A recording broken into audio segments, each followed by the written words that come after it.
Excuse me, I just have to get my memory bank organized.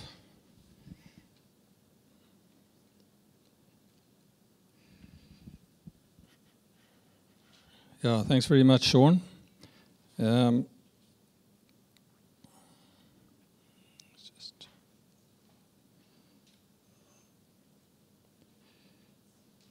Okay, there we go. Thanks very much. Yes, now I've just, Sean's given me the opportunity to introduce the South African Drug Policy Initiative, which is a non-profit organization.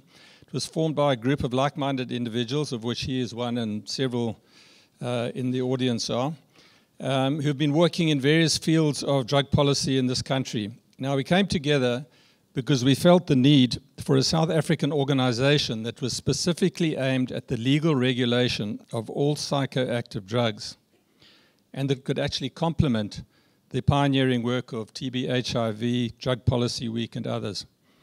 So in a nutshell, the South African Drug Policy Initiative, or SADPI, advocates for humane, rational drug laws to reduce drug-related harms. In the case of South Africa, and especially here in the Western Cape, the drug-related harms are those dominated not by the illicit drugs, but by escalating drug-related gang violence that has resulted in anarchy in some areas, a few kilometers down the road. And there are areas where the police are completely helpless. They're either completely helpless or fully complicit. Now, along with some other senior members of the South African Police Force and others, we know, and Jeremy Very, who is sitting here, is one of them, we know that the only way to curtail this dire state of affairs is to legally regulate illicit drugs. And although many politicians privately agree with us, they admit that they are too afraid of losing votes and so continue making empty, vote-grabbing promises that dupe the public into voting them into office. So that's understandable.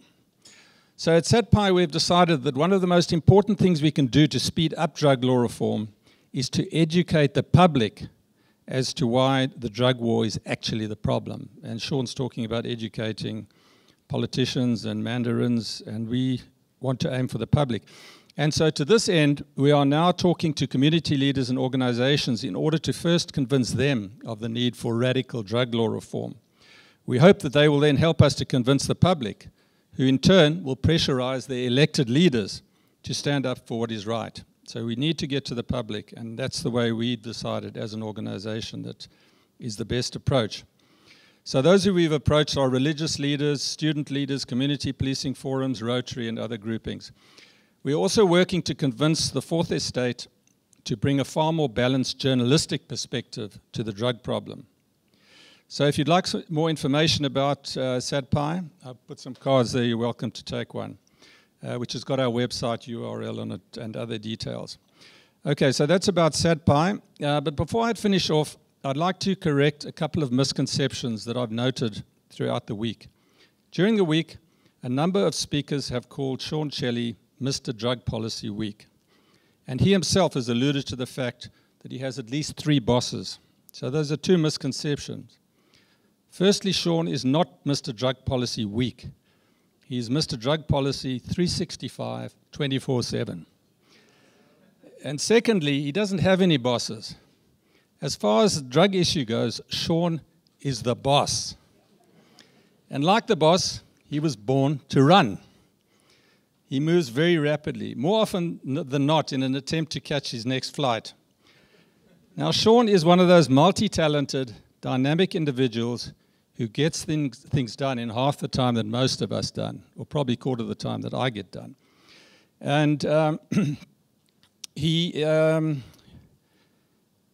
Sean not only has a deep understanding of the needs of those who use drugs, he has a wide knowledge of drug policy and is an innovator, actually. He's a very good innovator of new drug approaches to drug policy.